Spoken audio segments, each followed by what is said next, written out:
They call it the world's most powerful police network, a force that transcends borders, politics, and nations. But behind the official mission of global safety lies a darker truth. Interpol's war on terror has led to some of the most secretive and controversial operations in modern history. Missions shrouded in secrecy, where truth and deception often collide. For decades, Interpol has hunted the world's most dangerous terrorists, using high-tech surveillance, global databases, and secret collaborations with intelligence agencies. But what happens when the line between justice and control begins to blur? When the same systems meant to protect people are used to target them? From false red notices to undercover missions gone wrong, from political interference to covert deals between rival nations, this is the untold story of power, corruption, and fear on a global scale. The war on terror was supposed to unite the world, but instead, it exposed its deepest divisions. What you're about to see will challenge everything you thought you knew about Interpol, and reveal how far a global organization will go when it believes the ends justify the means. For over a century, Interpol has operated as the invisible hand of global justice, a network connecting nearly every police force in the world.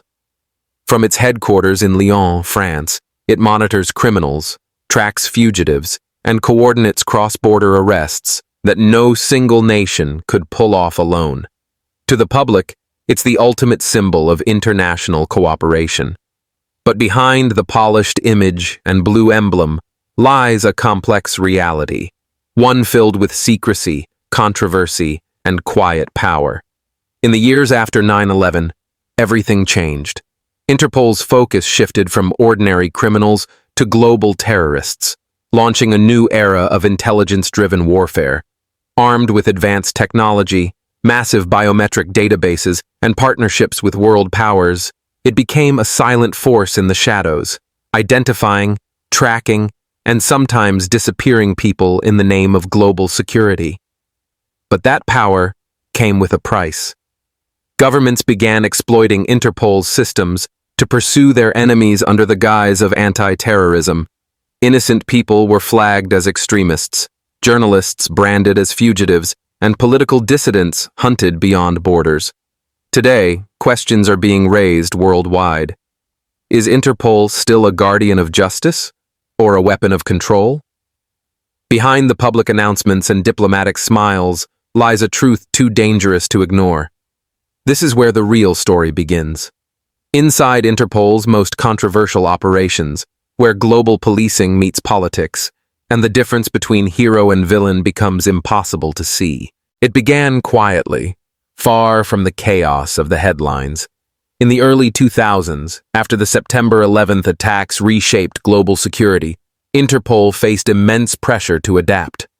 The world was no longer dealing with traditional criminals. Terrorism had evolved into a global network without borders, faces, or rules. Governments demanded cooperation, data sharing, and real-time intelligence. Interpol responded with something unprecedented: the creation of massive surveillance and information systems capable of tracking anyone, anywhere, in seconds. Operation ShadowNet was born out of that desperation, an ambitious project designed to connect law enforcement across continents. Through its revolutionary I-24/7 network, Interpol linked the databases of nearly 200 countries, creating a vast web of shared intelligence. Every airport scan, fingerprint, and border entry was uploaded into this system, feeding the organization's growing hunger for information. It wasn't just a policing tool anymore. It was becoming an unseen nervous system for global control. At first, it worked. Dozens of suspected terrorists were caught through digital trails, intercepted communications, and cross-border alerts. Interpol's success stories flooded the media. Politicians praised it as the beginning of a safer world. But beneath the surface, cracks started to form. Reports emerged that the data being fed into ShadowNet wasn't always accurate. Innocent travelers were detained, families questioned, and people vanished from airports over mistaken identities. Once someone's name entered the system, it was almost impossible to clear it. Whistleblowers began speaking out. They claimed that some countries were using the system not to stop terrorists, but to monitor political opponents and journalists. One Interpol analyst described it as a global spider web, and everyone's caught in it, whether they know it or not. Civil rights organizations started to notice patterns. Individuals critical of certain governments mysteriously appearing on watch lists, humanitarian workers flagged as extremists, and refugees detained under false suspicion of terror links. Interpol denied the accusations, insisting that its data sharing was essential to protect lives. Yet the more it expanded, the more invisible it became. With no central oversight, each member country could input information freely, and few questioned the motives behind it. ShadowNet had evolved from a counter-terrorism tool into something far more powerful, a digital weapon that could brand anyone, anywhere, as a threat. Inside Interpol's headquarters, officials celebrated the technology as a breakthrough. But among field officers and intelligence partners, concerns grew. They were catching fewer terrorists and more innocent people caught in the wrong place at the wrong time. The system had become too vast, too dependent on algorithms and political influence. By the late 2010s, the effects of Operation ShadowNet were undeniable. Entire lives were being disrupted by automated suspicion. Names ended up on secret lists, flights were banned, and reputations destroyed, all in the name of safety, and all without trial or transparency. What started as a noble mission to protect the world had become a silent network of control. Operation ShadowNet proved that in the digital age, information is the new weapon, and once unleashed, even justice itself can become the collateral damage. Interpol's most powerful tool wasn't a weapon, a database, or even a network of spies. It was a piece of paper, the Red Notice, a document so simple, yet so powerful, that it could turn anyone into an international fugitive overnight. Designed to alert all member countries about dangerous criminals on the run, a Red Notice was supposed to unite law enforcement across borders in the name of justice. But as the war on terror intensified, that tool began to transform into something else, a global instrument of political manipulation and silent persecution. In theory, a Red Notice required strict verification. Only those accused of serious crimes like terrorism, murder, or human trafficking could be listed. But in reality, the system relied heavily on trust. Interpol accepted data directly from its member states, and many of those governments had their own definitions of terrorism. What one country saw as a criminal, another saw as a political dissident. And in this gray zone, countless lives were destroyed. One of the first major controversies erupted when Russia began flooding Interpol with red notices for exiled activists and critics of the Kremlin. Businessman Bill Browder, one of Vladimir Putin's outspoken opponents, found himself repeatedly targeted. Despite being cleared by international courts, his name kept reappearing in Interpol's database. It was a chilling message. Once marked, you were never free. Another scandal unfolded with Hakim Al-Araibi, a Bahraini footballer who fled persecution and was granted asylum in Australia. When he traveled abroad, he was suddenly detained in Thailand, all because Bahrain had issued a politically motivated red notice accusing him of terrorism.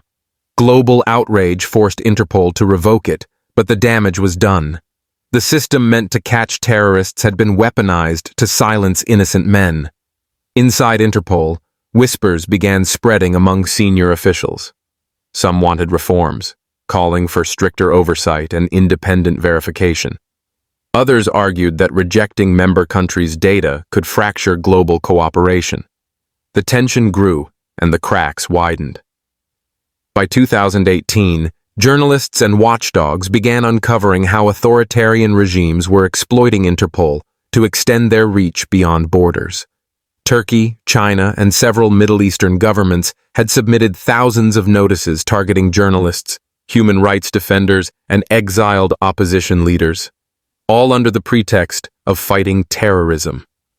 Interpol defended itself by claiming it had no investigative powers and merely shared information. But that excuse no longer satisfied the public.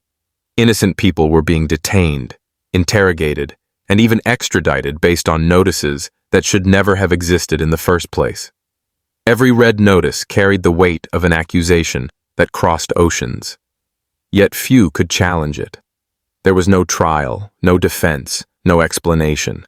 For many victims, being listed meant losing jobs, travel rights, and reputations without ever seeing a courtroom. Behind the polished logo and diplomatic statements, the truth was clear. The red notice system had become a weapon, not of justice, but of control. Governments could now label enemies as terrorists, knowing that Interpol would carry their message worldwide. As global criticism mounted, Interpol quietly began revising its procedures. Some notices were removed, new review panels were created, and words like transparency appeared in official press releases. But for those already caught in the system's web, it was too late. The Red Notice scandal revealed something the world could no longer ignore, that even an organization built to uphold the law could be used to break it. And in the shadows of global counterterrorism, truth was often the first casualty. In 2012, Interpol launched one of its boldest and most secretive missions yet, Operation Eagle Eye. The objective was clear: to locate and dismantle a suspected network of sleeper terrorist cells scattered across Europe, the Middle East, and parts of Asia. It was an unprecedented collaboration between Interpol, NATO allies, and multiple intelligence agencies. Officially, the operation was about preventing an imminent wave of coordinated attacks. But as the mission unfolded, it revealed a terrifying truth: that not everything, or everyone, being hunted was real. At the height of global fear surrounding terrorism, governments were desperate to prove their strength. Intelligence agencies flooded Interpol with data, leads, and surveillance records. Many of these reports were unverified. Whispers from informants, vague digital traces, and rumors amplified through political paranoia. Under immense international pressure, Interpol acted fast. Dozens of names were added to watch lists. Flights were grounded. Families were interrogated. Within weeks, arrests began across multiple countries. The media hailed it as a victory. Headlines praised Interpol for foiling terrorist plots before they could strike. But deep inside Interpol's Lyon headquarters, some analysts were uneasy. The evidence was thin, the connections weak. In private, agents began to suspect that Operation Eagle Eye might not be built on solid ground at all. It didn't take long for the truth to surface. Internal reports leaked to journalists showed that several suspects had no ties to terrorism whatsoever. Some were activists, academics, or ex-government employees who had publicly criticized their regimes. Others were ordinary civilians whose names resembled those of real suspects. One tragic case involved a Syrian doctor detained in Germany for over a year before it was discovered that his file was created using falsified data, entered by an intelligence service with political motives. When confronted, Interpol officials blamed faulty information from member countries. But the damage was done. The operation that was supposed to protect the world had instead ruined innocent lives. Whistleblowers came forward, revealing that certain governments had manipulated the system to target opponents abroad under the cover of counterterrorism. One anonymous Interpol officer admitted, "We stopped chasing terrorists. We started chasing ghosts created by politics." The scandal shook the organization's credibility. Human rights groups demanded transparency, but Interpol remained silent. The files related to Operation Eagle Eye were sealed, labeled classified for national security. No public inquiry was ever held, and no government took responsibility for the false intelligence that sparked it. Behind closed doors, however, the operation continued in fragments: smaller missions, quieter arrests, deeper secrecy. Interpol didn't abandon its pursuit. It simply made it invisible. The few agents who questioned the ethics of Eagle Eye were reassigned, or left in silence. The legacy of Operation Eagle Eye became a haunting symbol of what happens when global fear meets unchecked power. It showed how the label of terrorism could be twisted into a political weapon, one that required no evidence, only suspicion. Innocent names became digital ghosts, trapped in a system where deletion was almost impossible. In the end, Eagle Eye didn't just expose the cracks in Interpol's operations. It revealed the entire structure's vulnerability to corruption and control. The mission that began as a fight against terror became a warning to the world. When truth is replaced by fear, anyone can become the enemy. The deeper you look into Interpol's history, the clearer one thing becomes. Its greatest power has always existed in the shadows. While the organization presents itself as a neutral force promoting global safety, its inner workings tell a far more complex story. Behind the official meetings, press releases, and diplomatic statements are secret collaborations that have shaped global politics, toppled networks, and silenced voices. These are known among insiders as the Black Files, confidential agreements and off-the-record partnerships that blur the line between law enforcement and espionage. Leaked documents and testimonies from former officials reveal that Interpol has worked hand-in-hand with major intelligence agencies, including the CIA, MI6, Mossad, and the FSB. These collaborations were never formally acknowledged. On paper, Interpol doesn't conduct surveillance, espionage, or covert operations. But off paper, the story is different. In exchange for intelligence, Interpol provided unrestricted access to global criminal databases, biometric information, and red notice systems, tools that could be used to track anyone, anywhere. It was a silent trade, information for influence. Intelligence agencies shared classified leads, while Interpol offered legitimacy, a clean, legal face to actions that might otherwise be condemned as illegal. The result was a shadow network capable of bypassing traditional diplomacy, human rights laws, and even national sovereignty. Former agents described how secret arrests were conducted through coordinated exchange operations. A suspect might be detained in one country, transferred through another, and interrogated in a third, all under the radar of any court or journalist. Some of these detainees disappeared entirely, their names erased through bureaucratic loopholes. Officially, Interpol denied any involvement. But internal memos leaked in later years mentioned joint special procedures that mirrored these disappearances almost exactly. One of the most controversial collaborations involved Operation Crescent, a covert partnership between Interpol, the CIA, and a Middle Eastern government aimed at dismantling terror financing networks. While the mission was successful in tracking illegal money flows, several innocent humanitarian organizations were mistakenly blacklisted as sponsors of extremism. Their accounts were frozen, staff arrested, and reputations destroyed, all based on intelligence that was later proven false. Yet the operation remained classified, protected under the excuse of national security. Critics argued that these black files gave Interpol too much unchecked power. By operating behind a diplomatic shield, the organization could work with authoritarian regimes without accountability. Western intelligence agencies benefited too, using Interpol's neutral image to conceal their own covert activities. The global public saw law enforcement at work, never realizing that espionage and politics were woven tightly into the same fabric.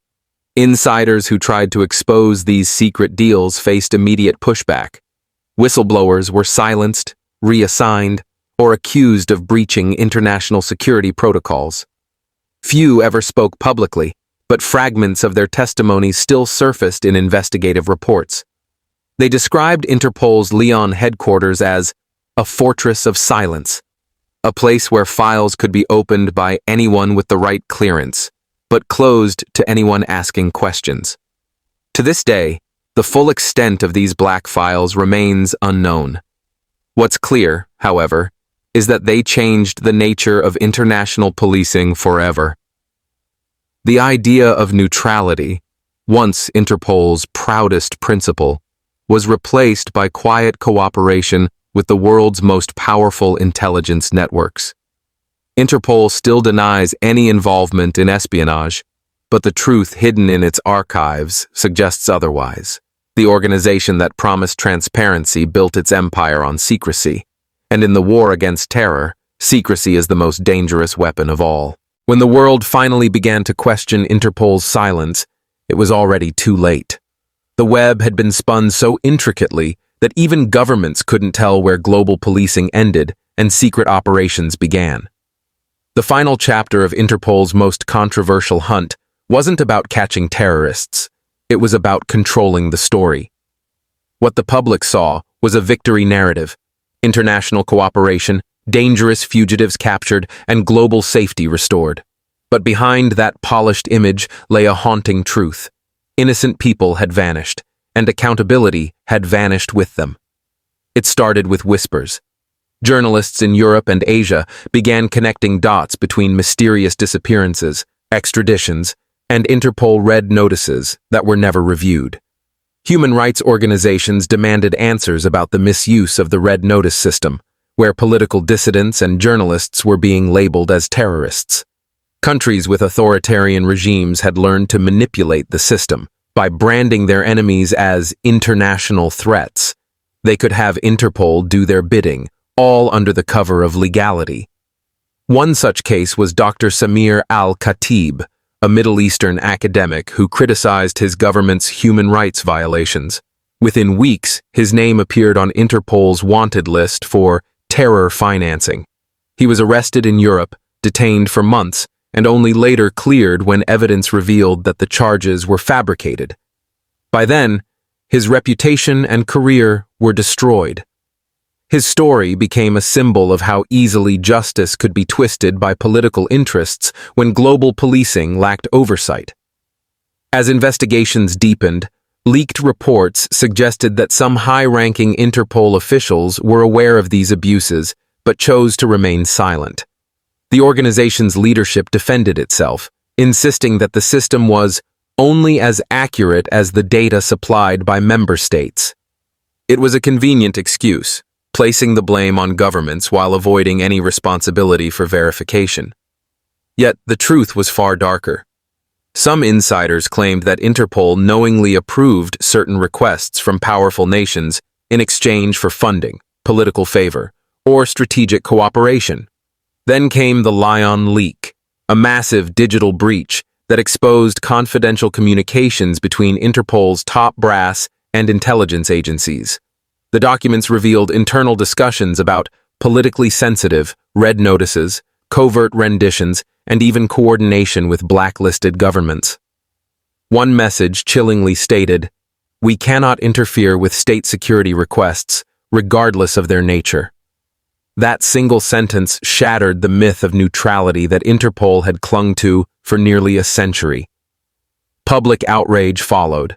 Governments called for reforms, NGOs demanded audits, and the media branded it Interpol's darkest hour. Yet, amid the chaos, something strange happened. Interpol grew even more secretive. Access to its database became restricted, and internal investigations were quietly shelved. The officials accused of misconduct retired, transferred, or simply disappeared from public life. To this day, no one knows how many of those terror suspects were ever real, or how many were victims of a system that prioritized power over truth. Some say that in its desperation to fight global terror, Interpol lost sight of justice. Others believe it was never about justice at all. It was always about control. As one former operative put it, Interpol doesn't just chase criminals anymore. It decides who the criminals are. And that's the haunting legacy of Interpol's most controversial operations, a global hunt that began in the name of safety but ended with questions no one dares to answer. The world's largest police organization became a ghost in plain sight, operating in every country, serving every government, yet belonging to none. In a world built on surveillance, secrecy, and politics, perhaps the greatest threat isn't the terrorists we can see, but the systems of power we can't.